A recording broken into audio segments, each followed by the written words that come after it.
Hey guys, you're listening to the Couplings Fire Podcast. Here's a couple of things you might need to know or maybe you just forgot. I'm Chris. And I'm Taylor. We are married. And we're both firefighters. Join us as we talk anything and everything fire related. We don't claim to be experts. We're just two people who love to talk fire. And everything we say are our own opinions. Our goal is to inspire anyone listening to take the steps to better their department, however they can. Let's get on to the episode. Anyways. Oh, phone. Silent. Duh. Silent! Yeah, at least vibrate. Interruptions. There you go. Oh, I didn't mean to take a screenshot. Stop. Technology. Technology. Oh. Boy. Alrighty, well, hey everyone, welcome to the show. Are you going to enter right away? Yeah, we're entering right away on this one. Dude. Doesn't mean we'll get on the topic right away, but we'll jump right into it. But they're not gonna know what to do. We're not gonna ease you into this one. No. We're just gonna roll with it. I don't know. We haven't done a podcast yet. Well, you guys have been hearing them come out like super consistently, right? Because we've always had one recorded in the tank, but like we haven't recorded one for a while. So it's like crap. Yeah, it's been like a couple weeks at least since we recorded one. We did one after Shane's. Because we did the night at the kitchen table. Because we were going to do an actual topic. And we decided we didn't want to do an actual topic. We just wanted to talk. Exactly. But that was still a couple weeks ago. So. Like I said, a couple weeks. Yeah. So. I have a Corona and I'm happy. So we're good. I got my Pepsi. I'm good. What are you guys drinking? I don't know. Is that weird to ask? I wish they could answer me back. Dang it. They can. Facebook. Social media. Couplings Fire Podcast on Facebook, and I believe the same thing on Instagram, right? Yes. Yes, we're on Instagram. We're on Instagram. We never say that in the episodes. We leave that to the intro. And we do. Maybe we should start saying it at the beginnings. If you guys want to react with us, me. Interact with us. React with us. React One with of the us. two. Interact. Yeah. Message us. Comment on stuff. I don't know. Everything. D, all the above. If you're listening to us and you know our number, text us. I don't know. So that happened. Yeah, Shane did that. He must have been listening to his episode, actually, because it was the beginning of that. And we were talking, because I was, words. Sorry. Episode where we interviewed Shane Smith. Yes, 2 episodes ago. Yeah, so in the beginning of the episode, we were talking about small diameter hose, medium diameter hose, and large diameter hose. Because you and I don't know what medium diameter hose was. Exactly. So we got told, not really told, but like informed. We got informed. that 2.5 is medium diameter. Medium diameter hose. And that's great to know because seriously, like I still thought that was on the smaller end. Well, I thought so too. Because like you have like. When I went through my firefighter 1 class, it wasn't medium diameter. You had the small diameter, which was 1.5 inch, 3/4, 2.5. What you could use as hand lines. Yeah, like basically attack lines were small diameter, and then 3, 5, 6 inch hose was all large diameter, supply hose. So like medium is like, wait, what? Yeah. So I kind of wondered about that, but then having like the old. I don't know, maybe you guys, some of these guys. You're having trouble with the words too. Some of you guys use 3 inch. Around here, on our old department, we didn't use a 3 inch. We had a couple rolls around, but they were pretty old. We basically went to 2.5s, and that was either we had 2.5 supply lines if we needed it, but most of the time we used 5 inch. So yeah. So I don't know if you guys use 3 inch. Let us know. I'm very curious if you guys use the 3 inch hose. It's pretty. I think I don't know this because I didn't do any research, but I think 3 inch hose has kind of been out, kind of gone for a while. But I don't know. I haven't seen it actively pushed anywhere. How about that? Yeah. Maybe that's a better way of putting it. But there's a lot of new hose coming out too. They have like the key. What do they call it? The keyhole hose or something like that, and true diameter hose and stuff like that. Keyhole hose? I think so. I don't know if it's a brand or not. I don't know. Don't quote me on this, guys. I thought that's what they called it. It might be a brand of hose. I'm not sure. But they're changing the diameter, the inside diameter, but they're keeping or they're changing the outside diameter, but they keep the inside diameter the same, and they're making them out of different materials and like True ID hose and stuff like that. Yeah. So talking about hose, we were That's talking. not nice. Took me a second. Where in the heck is it? How many photos have we shared together? Okay, so they apparently they're coming out with this new hose for, or like connection for couplings for supply lines for at least 5-inch and stuff like that, right? And one of Like not Storts not Storts, and not threaded. not threaded.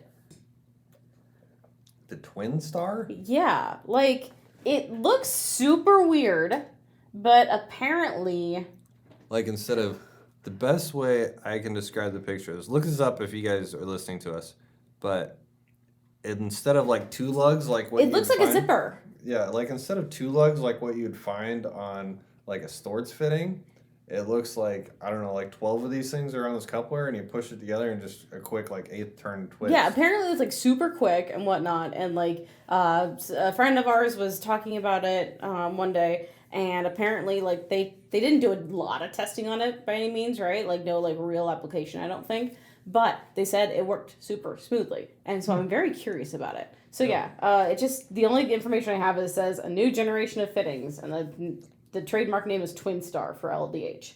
So it looks German. It looks Like, German. like at least with this picture, like there's German wording underneath of it. I can't read German, so I don't know what it says. Either. It says generation, so I don't know. It looks mean. I like it. Yeah, It looks aggressive. Exactly. So I'm really curious. I don't know. So yeah, there's that. That's awesome. That got me thinking about that. Like, wait, what? But talking about how we completely goofed up on the two. Well, not really goofed up. We just didn't know. Yeah.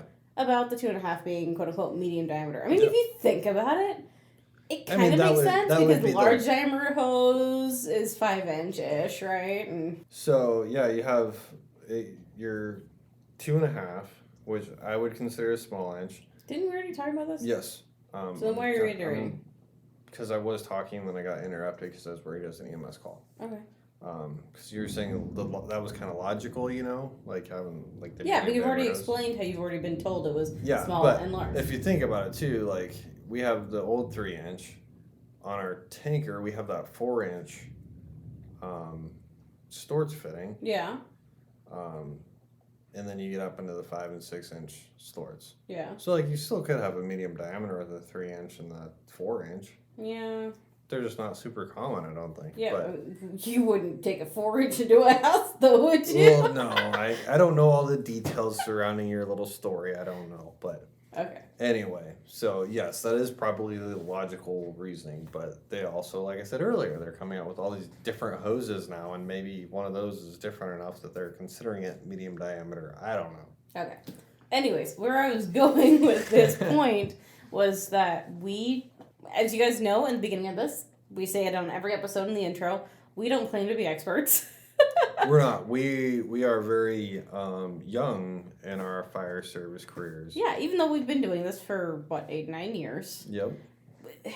There's still a lot we don't know, and there's still a lot we learn. Yeah. We're, at least me, I know you are too, yeah. Chris, but we are constantly learning. And there's so much that seems basic to a lot of people, I think, that we still don't know. Because we didn't run 300 calls a year. You know, like we ran 30 calls a year. We trained a lot, but we ran about 30 to 50 calls a year. You know, so there's a lot for us to learn. And it wasn't until the last, 3 or 4 years that we've really started getting out of our department and actually seeing the wide world of the fire service. Right, yeah. And then all the little issues that come up, not really issues, but all the little things that people kind of bicker about in the fire service. Mm-hmm. When you're in the volunteer world, especially in a really rural area, and you're not connected into everyone else, you don't always catch those conversations. You don't always keep up on them. So, but yeah, constantly learning though. I mean, always open to learning for sure. But yeah, so we don't know everything. We're not gonna know everything, and even some basic stuff we may not know. But we're up to learning everything. Yeah, so if we ask stupid questions, just laugh at us and write us a response. 'Cause we'll definitely get a kick out of it if you're harassing us by any means. Exactly. Well, heck, you guys are going to, hopefully, fingers crossed, see in episodes moving forward over time, we're gonna learn a lot more and retain a lot more, and we're gonna gain knowledge through the years of doing this. We're just trying to spread what we do know and kind of our opinions and feelings. So Yeah. Anyway. Any hoozles. Any hoozles. Hoozles. I've never said that before. That was a weird. All right. So exciting news. Why we're kind of getting into this whole episode here. It's finally here. Yeah, we are finally in the process of moving. I was successful at. We haven't told him yet. I think we did at one point. No. That I was applying for one. I don't think we did. Oh, we didn't? Well, over the last 6 months, I have been in the process of applying for a career job, and I've gotten the amazing opportunity to go do that, and we are finally in the process of moving and got the final approvals and everything that we need. So, it's exciting. I'm excited. I think you're excited. I'm really nervous. I'm extremely excited. Yeah, and so you guys are going to be listening to this when this comes out. The day this comes out is our moving weekend, so yay. Yeah. You guys will be listening to this, we'll be moving. So pray for us. And I'm really hoping it's not 1,000 degrees. That is like my worst fear of moving in August. That we're just going to die from the heat. We've had like randomly cool days though, so. There was a whole string of days that were like super like cold. Last week? Yeah, it was awesome. Nice. Anyway, so that is our exciting news for the episode. Brought to you by firefighting. I don't know. Something. Anyway, what do you actually want to talk about tonight, hon? Let me get comfy. All right, you get comfy. Cross-legged. I'm actually pretty comfy like this. Yeah. Working in. So, did you know that they said that, like, sitting cross-legged is, like, an uncomfortable position? Like, they're trying to get people to, like, not do cross-legged for elementary kids anymore. And one of their reasonings is that it's uncomfortable. And I'm like, dude, no, it's not. It's, like, the most comfortable way for me to sit. You're strange. I love it. I don't know why. I love it. And then their last reasoning for it, they had several different ones. And their last one was like, because crisscross applesauce doesn't make any sense. Has nothing to do with applesauce. It's because it rhymes. Anyways. So, hon, back on subject now. What would you like to, what is the plan for the show tonight? What are we going to bring our guests? We're going to talk about mentorship. Mentorship.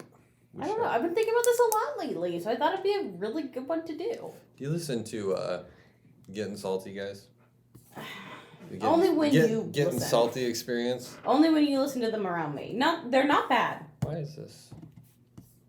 Put your finger on there. I just went to sleep. What the crap? We broke it. We broke the computer. Technical difficulties. If you're still listening. Try this again. Because I don't know what the crap happened. Something happened. We tried to break the computer. Well, you tried to. I don't know. Siri wouldn't even help us either. Siri was being a diva. Not even a diva. I don't know. She was just not helpful. She never is. I don't use Siri. Like, ever. I don't either. And I have an Apple. It's really funny. I have half the time, like, I accidentally bring her up. And then I'll just, like, the first time I said it, I say, go away. No one likes you. And she's like, that was rude. And then, like, closed up. And other times I'll just tell her to, like, go away. And she's just like, fine. Now She's sassy. She is very sassy when I say things like that to her. So now when I accidentally open her up, and it apparently happens quite often, I'm just saying, never mind. She's a lot more calm when I say never mind. I'm going to blow up your computer now. Mm-hmm. Anyway. I don't know. She sounded very sinister, though, because I'm like, because the computer would just sleep randomly, and it would not open up again, right? And so we're, like, sitting there for, like, 2 minutes, like, trying to get the computer to open back up. And she's just, she's like, so I tried pressing on her, and like, oh, well, she's still available to work, kind of, right? Because I have I don't know, one of the newer MacBooks that actually has the bar on it, on the thing, right? And I'm just like, unlock the computer. And she's like, I can't do that right now. But it sounded very sinister, like, she can't. Like, almost won't. Like she's going to punish there's, us. like, no, like, voice recognition, so it's not like she's, like, unlock the computer for anybody. I don't know. Anyway, I thought she was coming to kill us, so. Yeah, so we are talking about mentorship tonight. That's right. Now, Back on subject. let's try this one more time. Yeah, so we're going to talk about mentorship tonight. Yes, you were talking about getting salty. I don't remember why. We got interrupted. Okay. I don't know why I was bringing them up. Listen to them. They're good podcasts. How about that? We'll just leave it at that. So yeah, mentorship is awesome, and everybody should do it. Done. Episode recorded. That was so great. All right. So, yeah. How do you want to start this here? Okay, well, I don't know. I don't even know. Okay, let's start at the very beginning, right? The definition of mentorship. Just it'll ease us into everything, into the whole talks of everything, all right? Okay. You actually? I actually have the definition of mentorship. Okay. Cool. I cannot guarantee which dictionary it's from. Google. Probably Google. It's from the Google dictionary. The guidance provided by a mentor, especially an experienced person in a company or educational institution. I should read the dictionary. Like, I feel like I'd have a very good voice for that. Anyways, moving on. This episode is going to be full of tangents, I think. It already has been, and interruptions and everything else. So by definition, that is basically someone who you work with, or like me, like I'm going to teach you how to do everything. Basically, yeah. It's somebody who's teaching you, instructing you in some way. That makes sense. That'd be a good mentor. Yeah. Okay. Maybe that's not a good place to start. I don't know. Mentorship is very important, though. I think, especially in the fire service. So, let's just start. Well, we already started with the definition. So, why is it important now? How about that? Well, I think that's how we grow as humans and as firefighters. You know, if you never get influence from somebody else, you're going to always stay the same, which some could argue is good, but, you know, people have things to change about themselves. And people don't know what they don't know. Like you and me, Chris, with medium diameter hose. You know, we need taught those things, right? So you need mentorship in one way or another to be able to fill those cracks or to make you a better rounded person and to almost make you more into what you want to end up being as a legacy almost. Is that a weird way of putting it? It could be. I feel like I got really deep there. Like, we're way down the road, yeah, you're talking legacies and stuff like that. And really, that's how when you get into legacies, I mean, that's how you really leave a legacy is kind of by being a mentor to people underneath of you. Like, that's how people are going to remember you and remember your name is you taught these people and they're going to remember you and go, this was a great person. Yeah, but most people weren't that person that they ended up being at the end of their life when they first started or when they were getting into their career or things, you know. They most likely weren't that same person at 30 years old. No, right? No. But like I said, when you get into legacies and stuff like that, like that's the legacy you're leaving in the fire service because it sounds mean saying it, but when you retire and pass on and go to wherever you believe you're going, your name doesn't get remembered forever. Mm-hmm. It's kind of the fact of life. It's sad, but it's the fact of life. Your legacy is what you leave behind, and the easiest way to leave your name behind, who you are behind, is in the people underneath of you. Mm-hmm.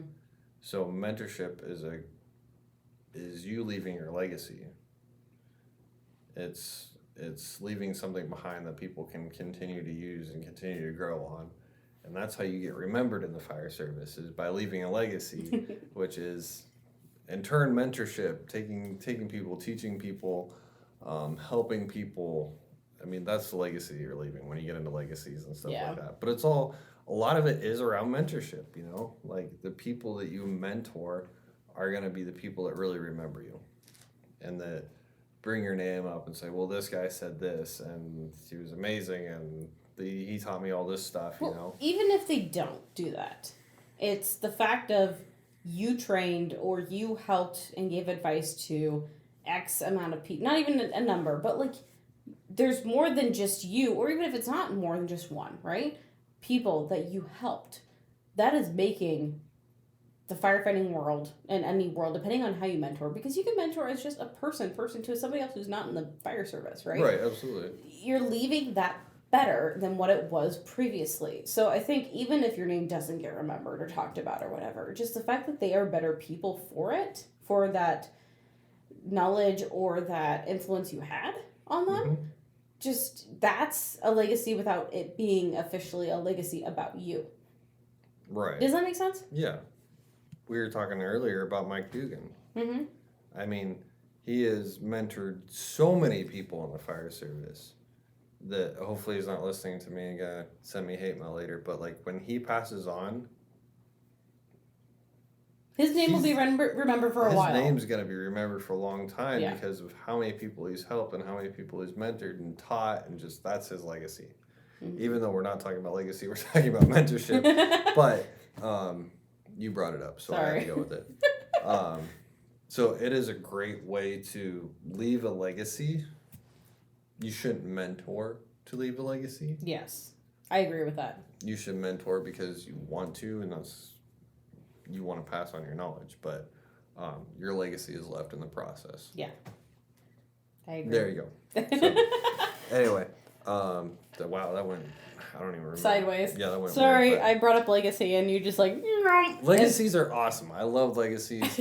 I love talking about legacies, and I think about my own legacy sometimes, and I get a little big-headed, but... It's funny, because, like, the entire time we're having that conversation, I keep singing Hamilton in my head. What is a legacy? You know, like... It's the seeds in a garden that you never get to see. Yeah.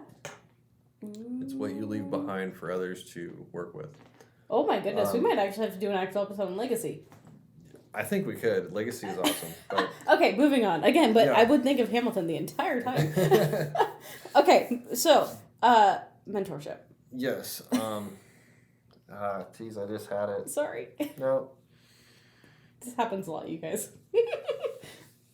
Legacies, teaching people, evolving. Yeah.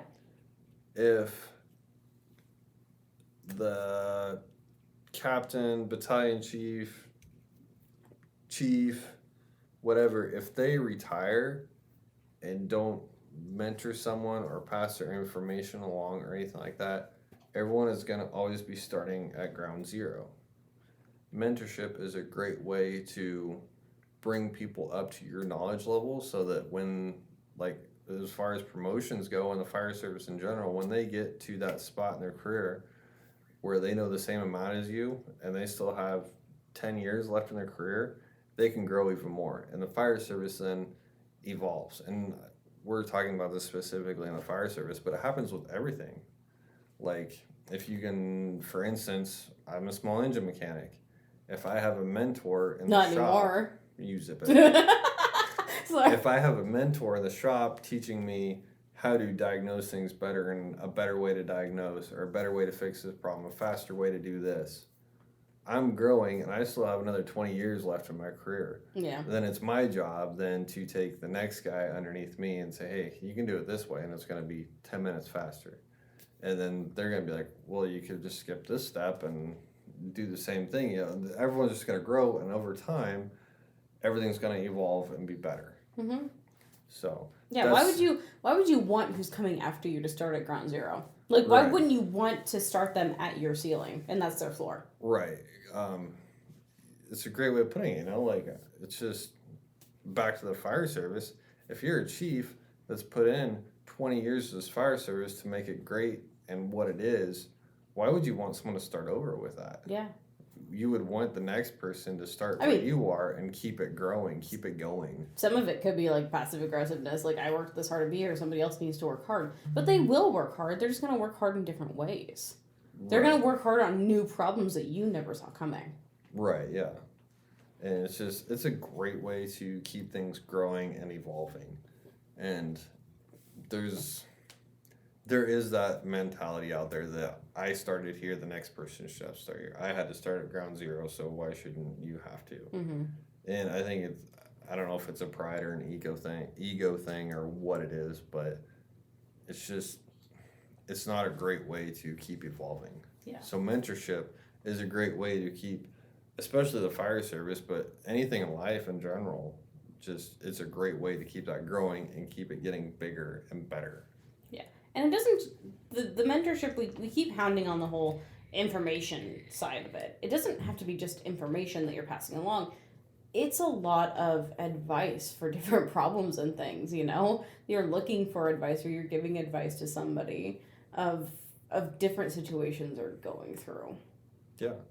So, like in the fire service, if you're volunteer, you probably don't see the guys you work with every day.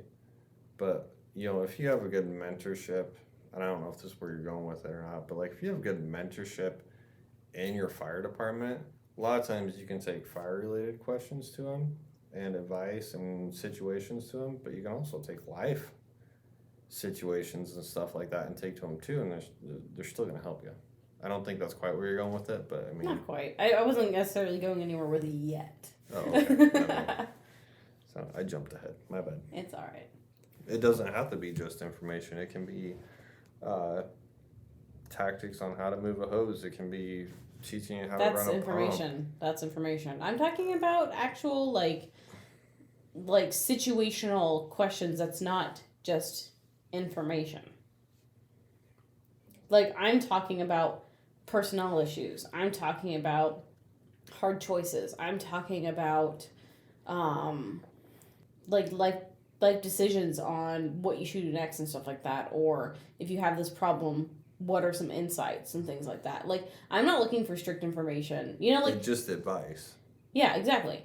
So there's two ways, and you can have the same mentorship with the same person doing both things or whatever. But it's not just information; it's also advice that you're getting from people. Yeah. It's and a lot of times it can be a different perspective on things, which just helps you see outside the situation and make a better decision. Yes, because they are not looking at it from, especially, people are emotional people. They're emotional animals. Like, they're going to get heated, they're going to get sad and angry, then they're going to get whatever, about it. And usually somebody from the outside can see it a lot clearer than you can. Yep, absolutely. As long as you're honest about what's actually happening. Yeah, that's true. No, mentorship is, I know I've said it 100 times probably already, but it's just, I think it needs to happen, and I think it's very important, especially for the fire service. Mm-hmm. So let's talk about the difference and the importance of both formal and informal mentorships. Because most of the time, I think when we started talking about this, Chris, you're thinking that mentorships 99% of the time are very formal. It's how you've always viewed them. Am I right? I see it, no. Oh, okay. Most mentorships that I think of are very informal mentorships. Okay. But what we were talking about earlier was referring to a formal one. But most of the ones that I see, most of the people that I consider mentors in my life, it's very informal. But what is the difference between formal and informal? Okay, so formal mentorship is going to be something actually set up. And most of the time it's going to be, let's say you're in a fire department. The fire department actually has a program set up where they have a certain person who is going to be your mentor. You kind of don't get a say in it, and you're going to be the mentee, right? That's how a lot of traditional mentorships go. And it's fine. And they work great. And there's a great importance to them. That's going to be one version of your typical mentorship, of your formal mentorship. Your other version of formal mentorship is going to be you as a person or your mentor, whatever. Someone's going to seek the other out first, whatever it may be, right?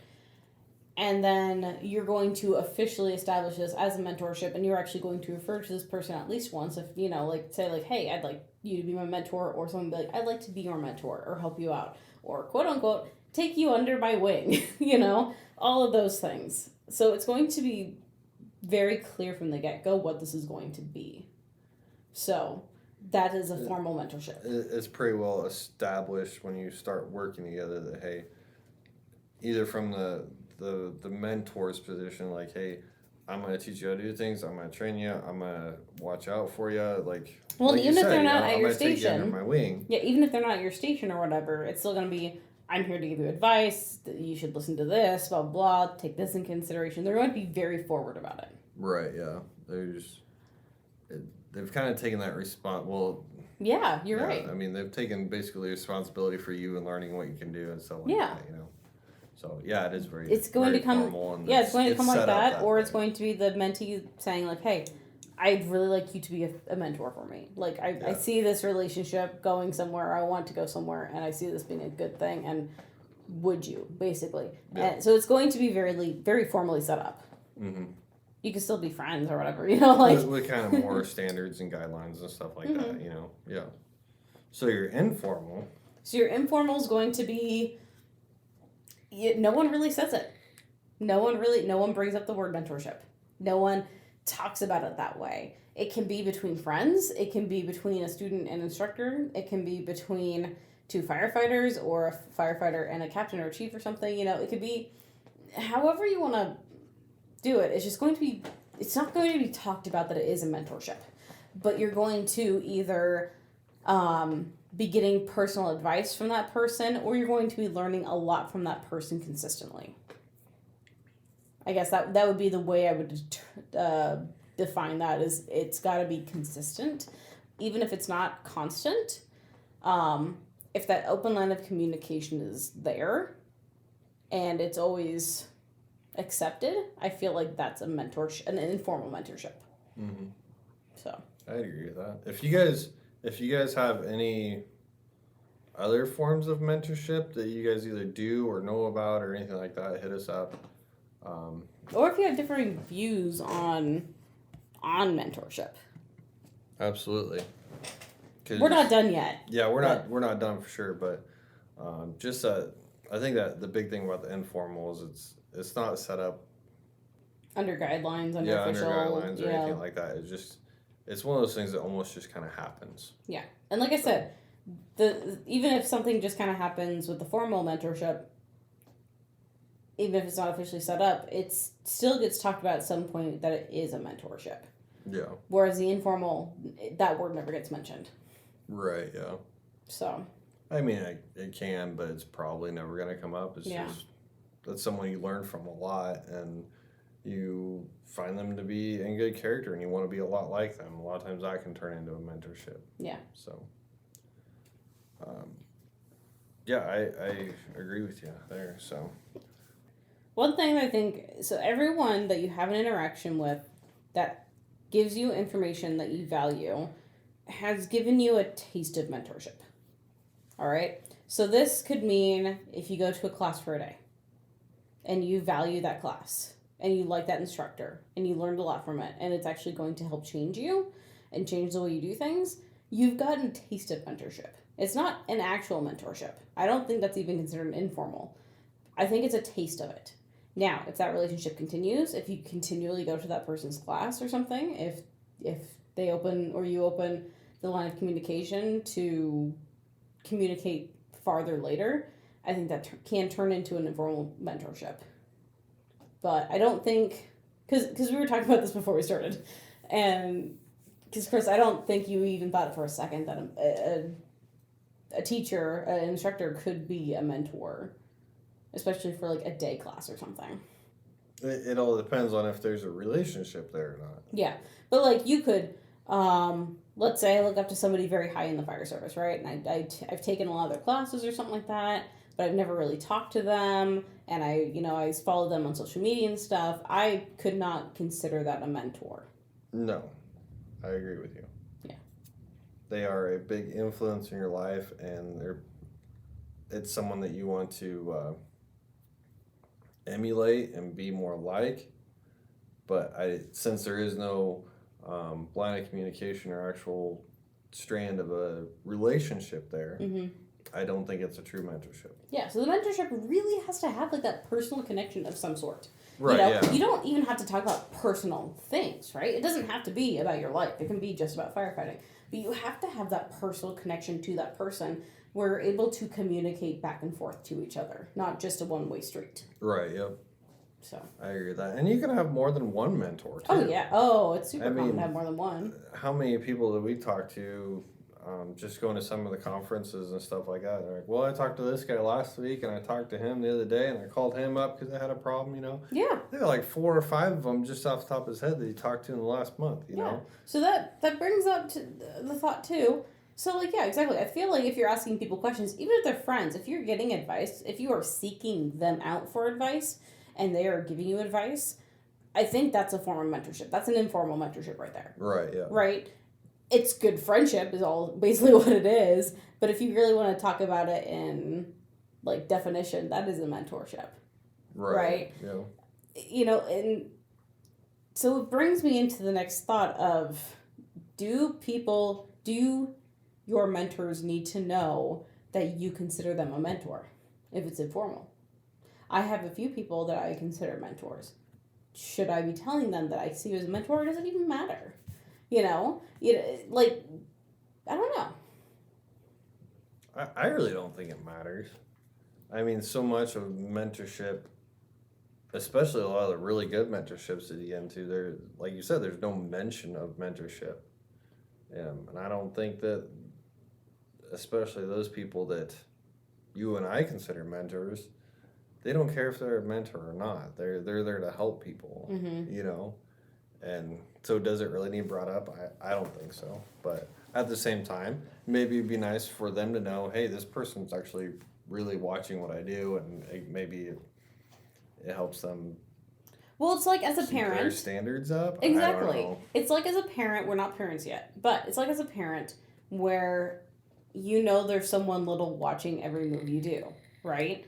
They're going to copy you. I mean, how many parents out there have complained that their kid does exactly the thing that they do, or that they swear one time and their kid goes around for the next 5 days saying it. Exactly. It's kind of that same situation. If you know someone's watching you, you're gonna do better just because you know someone's watching you.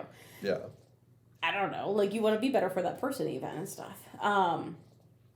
But one thing that confused me for the longest time, and it still does, because I still haven't gotten a good answer on this from anyone else, is the whole, do people actually need to know they're your mentors or not?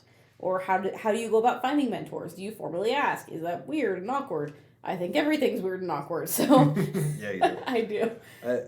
Well, I think a lot of mentorship's just based on relationships. Yeah, but I mean, say, just really quick to finish my thought. Yeah. Everything I've ever talked about with mentorship, whatever, everyone's so cool about it. But it's so much of that other people know that they're their mentors, or it seems like they know, and things like that. Like, it's a thing, and I don't know how to get to that spot. You know what I mean? Like, it seems like everyone's so comfortable with the whole mentorship relationship with people, and it's just, I don't.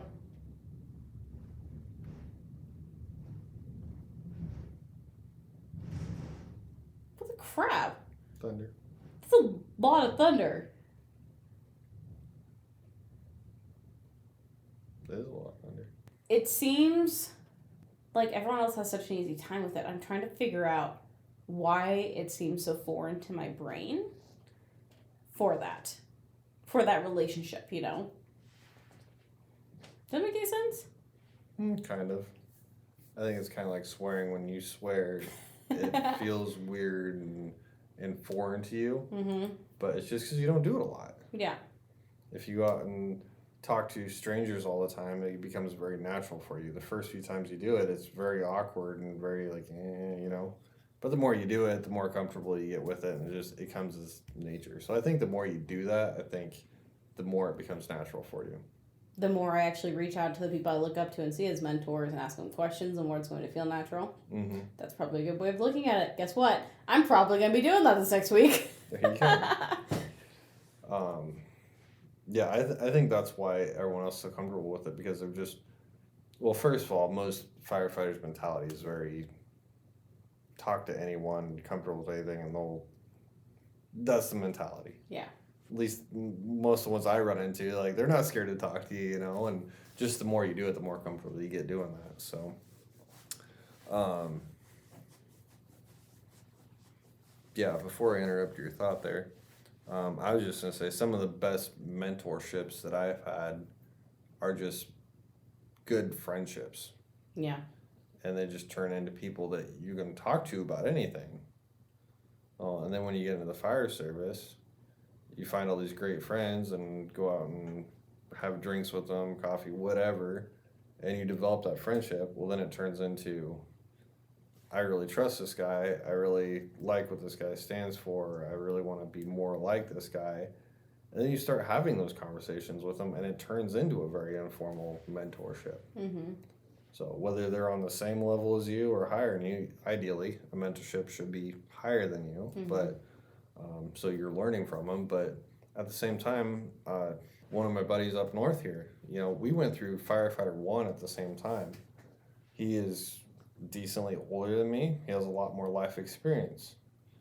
In a lot of ways, I consider him a mentor because I can ask him questions and he's very thoughtful with his responses. And he's very open to give you an answer he believes in. Right, yeah. He's not going to bend his opinions to keep that friendship. He's there to tell you what he knows and how he would deal with it and what his experience is with it. Yeah. And that's one of the best mentorships I've had in a long time. And it all started out just because we went through firefighter 1 together and got along really good and turned into friends, Yeah. So, I guess that's where I was going, I don't remember where it started now, but... Started on mentorship, honey. Well, yeah, we started on mentorship, but we're... just that relationship and the informal mentorship is very... I think that's one of the best ways to get a mentor is to just create that relationship with someone that you trust and want to be like. Or that you just get along with really well. Mm-hmm. And it's okay to have different mentors who are in different areas of your life, let's say. So, like, if you're going into a leadership role, you could have a different mentor who you look up to for those leadership decisions versus a different mentor for... tactical decisions. Exactly. Yeah, like, yeah, absolutely. I feel like that's okay. Yeah. Well, and that's why people have so many of them, even different mentors for different people's expertise. Mm-hmm. Talking about Mike Dugan, he's an FDNY. They deal with a lot of high rises over there. So if I have a question on high rises and he was my mentor, my friend, whatever, I'm probably going to call him. But if I have a question on grain bins, I'm probably not going to call Mike Dugan. No, we're going to call Tim. We're going to call Tim Zender, who we did an interview with. So if you guys haven't seen that, that's pretty cool. But he's going to be more of a mentor for me in knowledge and education and situations to call him and have him mentor me. This is what I would do. Exactly. You can have mentors all over the place in different expertise, you can have a different mentor for fire service and for daily life, for exercising, for fitness. They're all over the place. Yeah.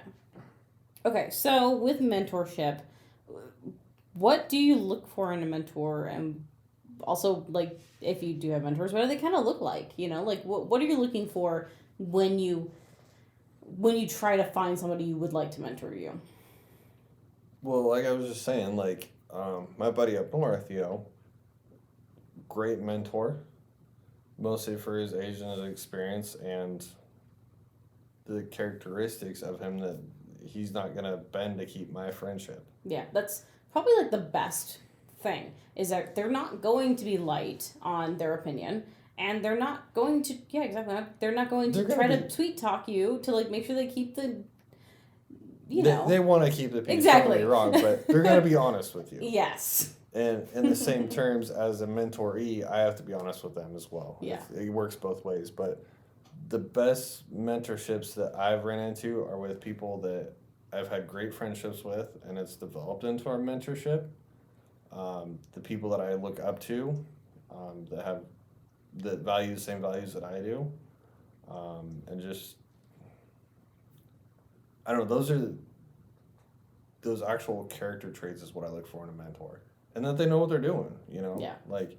They don't talk a big talk, and then you see them actually go to work, and you're like, whoa, that's not at all what he said, Exactly. Like, it doesn't develop overnight, but most of the mentorships that I've had have come from friendships and drinks and just talking in general, and the relationship grows from there.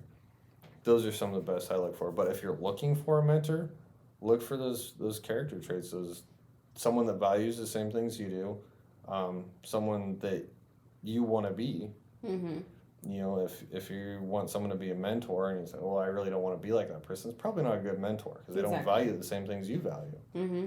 A lot of the people that I look up to, I can't say that they're my quote unquote mentor, but you know, they have really great values and I'd love to develop a relationship with them so they can be my mentor. But it's all people that I want to be like. Mm-hmm.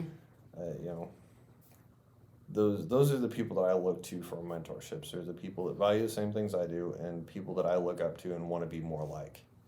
Because naturally the relationship between a mentor and a mentoree, you're going to grow to be more like that mentor because they are teaching you the same things that they are doing. So you're going to grow up to be like them. Yeah. It's kind of like your parents, you know. Your parents influence you so much that, yeah, not necessarily for a career or job, you could go do something completely different, but you're going to have the same values. You're going to, in a lot of ways, act exactly like your parents because they have so much of an influence on you. There's a reason why I can go somewhere and people immediately know what family I came from. Yeah. You know, other than my looks, because all of us kids look the exact same. But there's a reason, because we all got that. Yeah. I mean, have you heard my argumentative nature and like the need to be right? Like I've tried to work on that so hard. But like the argumentative nature is like one of the number one traits my family has. Yeah. And the thirst for knowledge. Yep. I feel like those are two very extreme traits. And we got taught that. Yeah, and on my side of the family, my dad will talk to anybody on the street. Yep, that's you. We could be in, well, we live in Nebraska, so if we go to Florida on vacation, my dad is talking to everyone down there like he's known them for 10 years. Telling him his life story and everything, like what happened last Friday that was weird. Oh, yeah, absolutely. And that's where, like, I'm not near as good as he is, but I will talk to anybody. Mm-hmm. It just doesn't bother me at all, and that trait came from my father, you know? In a lot of ways, well, there was a relationship there, so it was very... I don't know if that would be considered formal or informal. It'd probably be informal, I'm guessing. But in a lot of ways, that was a mentorship. So when you're looking for a mentor, make sure it's someone you look up to and want to be more like, because you are naturally going to become more like them. Make sure they have the skills, the knowledge. They're not just talking the talk. And, yeah, they value the same things that you do. So, and you guys get along. That helps a mentorship a lot. Yeah, right? So I think those are the important things to look for in a mentor. Yeah. I think the big takeaway with mentorship is it is very important. And to continue to get the fire service to grow, like we were talking about at the beginning, I mean, that's the best way. You know, if you're started at ground zero and you built up to first floor and it's the next guy's turn, start him at floor, you know, on the second story. Don't start him back down on the ground level. Yeah. Nothing's ever going to change. By the time they get it learned and get back up to where you were, it's going to start all over again. But in the volunteer side, anybody can be a mentor. Officers, I think, you know, obviously they can only do it for so many people, but they need to be a leader and help people grow to be officers, right? Yeah. So a lot of that mentorship is creating better officers because, hey, this is what I learned and I'm going to bring you up here so that when you come to do this job, you have this knowledge already and you can grow from there. Especially in the career side where you have, you know, lieutenants, captains, battalion chiefs, district chiefs, captain, all sorts of stuff. I know in the book I was reading Pride and Ownership, they talk about the chief's aide, which is kind of a lost position. I think it's starting to kind of make a comeback, but it was kind of the same deal. It was an aide to the chief or battalion chief, but it also taught him all those responsibilities of the chief and everything like that, so that when they got into that position, they started where that chief left off and they were able to make it better or work on different problems to create a better department in all, you know, in whole. So I think it's extremely important both in the fire service and in life. So Yeah, and I guess the only thing I really have to add is just keep in mind that some of the greatest firefighters that I look up to, and I'm sure that you look up to, had a mentor, Yes. had someone that they looked up to. So, in order to be that great firefighter that you look up to be or want to be more like, don't think that they did it all on their own. Don't think you can get there all on your own. Some of the greatest firefighters out there are great because of who they had mentoring them. And if you get in that position where you are a higher up or you have a lot of knowledge or you want to help someone, by all means, become a mentor, develop that relationship.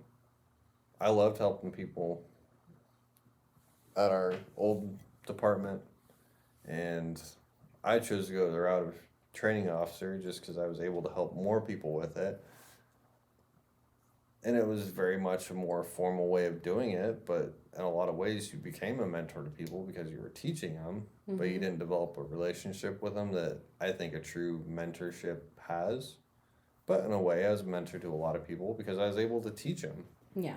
It was just on a grander scale, I guess. So, but if someone reaches out to you, don't be afraid to invest in them, because that investment can come out tenfolds, and you could be pretty dang proud of someone that comes out underneath you. And when you're retired and they're still moving up, that's something to be proud of. Mm-hmm. So, anyway, you put it perfectly, and I wish I could say something else to add to that, but you took the words right out of my mouth. I think the best part about this episode is I love mentorship so much, but I love developing those relationships with people, and people, especially people that I look up to and that are a good influence on my life and make me a better person, you know? Mm-hmm. Like, I love talking to these people. I love talking fire to them. I love getting their advice, and I like how they treat me. Yeah. You know, and there's so much to learn from them and so much fun to be had with them that I love mentorship. And the whole concept of it just is good. And I think more departments out there should try to do it, should encourage it, if not create a formal program for it. Because there are a lot of departments out there. I was just reading Denver Fire Department has a formal firefighter training or mentorship program. Yeah. And I know there's a lot of departments out there that do it, and it's all for the betterment of that department. Even a lot of volunteer departments out there have it. Yeah. Just so people don't think this is just a career thing or whatever. Like, a lot of volunteer departments have formal mentorship programs. Yeah, and it's a great way to train people, especially if your department's in a situation where not everyone can make it to trainings all the time. Or if they come in at different points of the year. Yeah. Set up a mentorship program where they can either come down to the station and train on their own, or that person's literally going to take them under his wing, and whenever they're on a call, you're with me. Mm-hmm. And they watch over them, they teach them on-job experience. Yeah. So, but I don't know. I love it. I hope this episode isn't boring for you guys, because I think there's so much benefit to mentorship. Yeah. I really do. And going to the conferences that we've been to and developing the friendships that we have, it's, even though they're not formal, all of them are very informal, but they have so much influence on how you and I do things. The influence to start a podcast, even though we don't have all the experience in the world. We don't have all the answers in the world. We were scared to death to start this thing. Yeah. And it took me a lot of convincing you, Chris, to start this. Yeah. And you're like, we don't know everything. I'm like, I know we don't, but we don't have to. You're right. And we have a lot of mentors out there that have taught us along the way, that keep influencing us, and that influence us in a way that we want to help influence the fire service. Yeah. And grow the fire service in a lot of ways. So in a lot of ways, we're trying to grow the fire service. We're trying to make it better. We're trying to give you guys knowledge. So in a lot of ways, we're kind of mentoring you guys if you're actually listening to us. So I don't know. It's not formal enough, though. There is no relationship there. I was going to say, it's not even informal, because if you go back to our rules... Yeah, that's true. It's not a mentorship. It's a taste of it. We're more instructors at this point. Yeah. But nonetheless, it's just... I think people should pass on the knowledge. They should. There's no reason for knowledge on how to fight fires, what used to happen, the traditions of the fire service, there's no reason for all that stuff to go leave when someone retires. They might have the perfect key for this fire that you're going to tomorrow, and they just retired and left with all that information. And I know everything can't get passed on. Don't get me wrong, but you were so fired up about it. I love it. I just, there's no reason for that information to be lost. And mentorship is the best way to pass it on and make it better and bigger and have a good time and enjoy it. You guys can't see Chris right now, but he's got that look in his eye and like almost a twinkle, and he's smiling so wide that he does when he's just so genuinely happy. And it's hilarious right now. I feel like I'm on a rant right now. It's just like, you guys don't even know. It's awesome. No, this is the way the fire service should make us feel. Should make everyone feel. Should make everyone feel just absolutely thrilled beyond belief to be here. So, yeah. That's my rant on it. I love it. I love mentorship. Like I said, I love finding those people that I look up to and just have a good influence on me and are the people that I want to be more like. So I will stop my ranting because I keep going in circles now. You're beating it. Huh? You're beating it. Oh, you got me. What am I beating it with? A dead horse. If you guys don't know that, because I don't know if we have new listeners at this point or not, go back and listen to, I don't know what episode. It was within the first 5 or 6, I think, episodes. I think it was in, the first, 2. I don't know. I said something wrong and started beating a dead horse. Well, you can't tell them. It's an Easter egg. Okay, it's an Easter egg. Leave it at that, so. Anyway, so if you guys hopefully like this conversation, I really enjoyed it. I think you did too, Chris. Absolutely. So, reach out to us. Well, not just that. Well, definitely that too. But they kind of have to reach out to us for this next point. But if you guys have a topic you want us to cover or talk about, or a situation you want thoughts on, or if you, I don't know, the sky is the limit. You guys know by now. We talk about anything we feel like. Absolutely. Well, we might be 90% wrong on it, but we're going to tell you our opinions on it, and you can convince us otherwise. But not that we're trying to spread bad news or anything like that. No. We try to do it if we don't know something, we will say we don't know, and I think we've said that enough. But so, reach out to us, guys. We'll create a relationship, and maybe we'll start some mentoring over Facebook or something. Who knows? So, if anyone would like to be a guest on a podcast or something, let us know. We're open to things. So reach out. Again, have an idea for an episode. I don't know. I'm throwing it all out there. Yeah. Have an idea for an episode. Let us know. Until then, we'll just keep doing what we do, and I like talking to people. So feel free to hit us up on social media or email or anything. All the information's in the show notes to reach out to us. Yeah. Clubhouse. Put Clubhouse on there. I need to, actually. I'm on Clubhouse. You're not on Clubhouse yet. I'm not, but you're on there 24/7. Actually, I might have updated it to say Clubhouse. Oh, there you go. I'm not sure. So, well, if you talk to Taylor in Clubhouse, just let her know that you want to be on the show, and we'll get you on. Exactly. As long as we have something good to talk about. We'll figure something out. We'll get something going. Anyway, thank you guys for listening to the rant and the spiel. We really appreciate you guys listening to this. Absolutely. It's definitely not what we do it for. We do it for us. We do it for a lot of different reasons. We definitely don't do it for the number of listens, but we do appreciate every listen that you guys. As long as we're helping someone make a difference out there, we're happy. So exactly. I don't even know. I think we'd be happy just letting our information go out there, but if it's helping someone, that's benefit. Exactly right. Trying to make things better. Anyway, thank you guys for listening. Whatever day, time. You used to be night. so smooth. I used to be so good at that, but whatever time you're listening to this, day, night, morning, overnight, I don't know. Whenever you're listening to it. Have a good rest of your night. And we'll see you on the next one. Thanks, guys.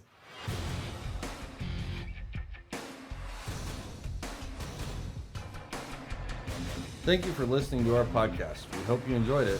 Be sure to leave us a rating and review wherever you're listening to us. Find us on Facebook and Instagram @CouplingsFire Podcast. See you next time.